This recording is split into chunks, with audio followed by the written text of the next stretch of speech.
Hello, beautiful people. It's a beautiful day out here, and the atmosphere is cool. The weather out there is fine, and people are up and doing the needful. This is your man Jenko with the good news, and this morning I'm just here to talk about some benefits, the advantage and disadvantage of buying land and houses. Land and houses, both land and houses can be viable real estate investment options when you want to make the choice. But the better choice depend on you, your investment goals, your risk tolerance, and what the market conditions. For land, the pros for land, it lowers what upfront cost.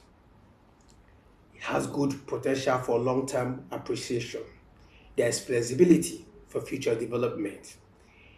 It lowers maintenance cost. There's also potential for rental income through what? Through leasing.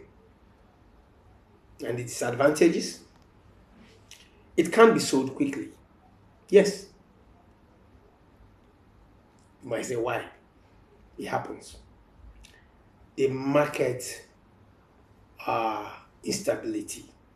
There's always market instability, fluctuations, and don't forget, inflation tends to make land prices go up.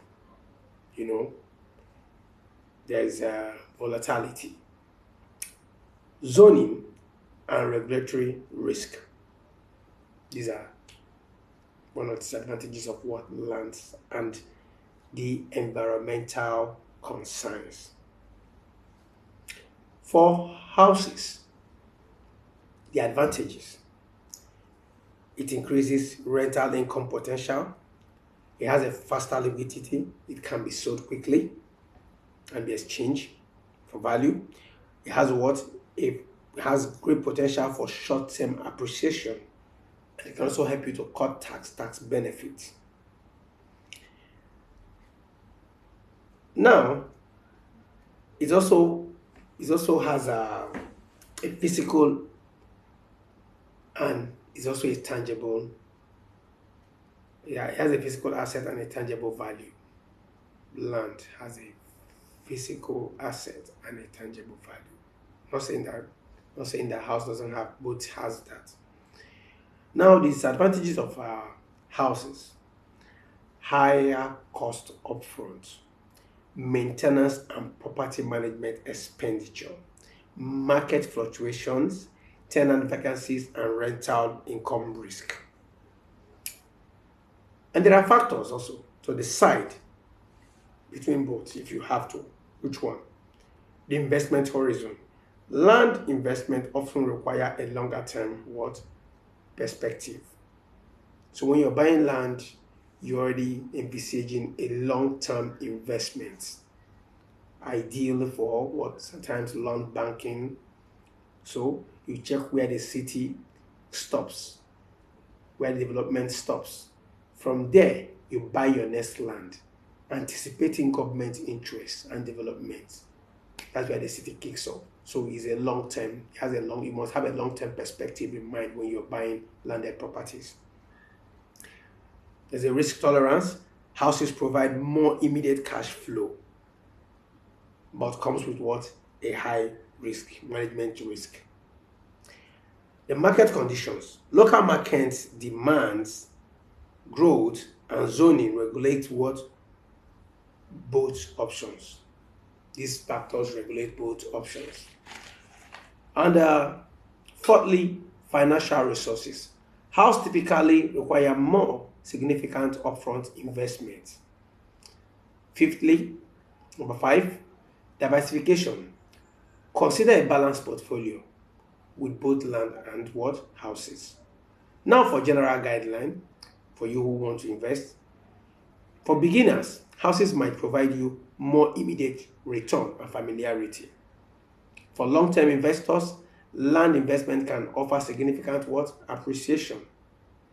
I sold some couple of lands to some clients who are in diaspora. on the Beju Lekki Axis. On that land at that time was selling for how much? 11.5 million.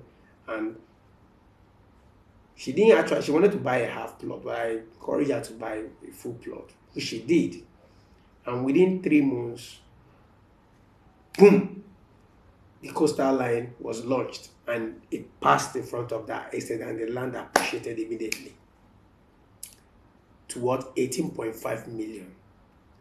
She has actually come, visited the site, and she was so impressed and she's so happy and she's ready to buy more. You know, so diversify what? Your portfolio in real estate. Buy houses, buy lands, do both.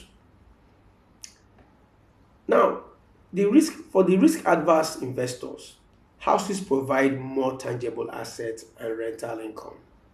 You know, those who doesn't really want, so houses provide them what? With more tangible assets and what? And rental income. For active investors, land requires more management and what? Planning. So you can have a hybrid option, land banking with what? Development potential. You can buy land and leave it there for a particular period of time. As development hits that area, you can what? Resell. You can buy to own a mini estate inside an existing estate. And when development hits there, you build your own estate. House flipping or renovation project. You can buy a house and flip it, resell at a higher price. Or you renovate and what? And resell. You can what? Do what? Rent to own or lease to own agreements. You can do that both in land and houses. Real estate investment trusts or mutual funds. These are the avenues where you can actually put in your money and you'll be rest assured. Now, one good thing I used to advise investors is that deal with a real estate consultant, deal with people you can talk to, people who are not too busy to reach out to you, deal with people who are your eyes down here, because in this business, trust, integrity, honesty, and transparency, they are very, very sacrosanct. And that is why your man Jenko with the good news always tell you that deal with a consultant that has the fear of God, that is honest. It's not written in the face, but you will know when you meet them. Have a beautiful day. Meet me at the top. Your day is blessed.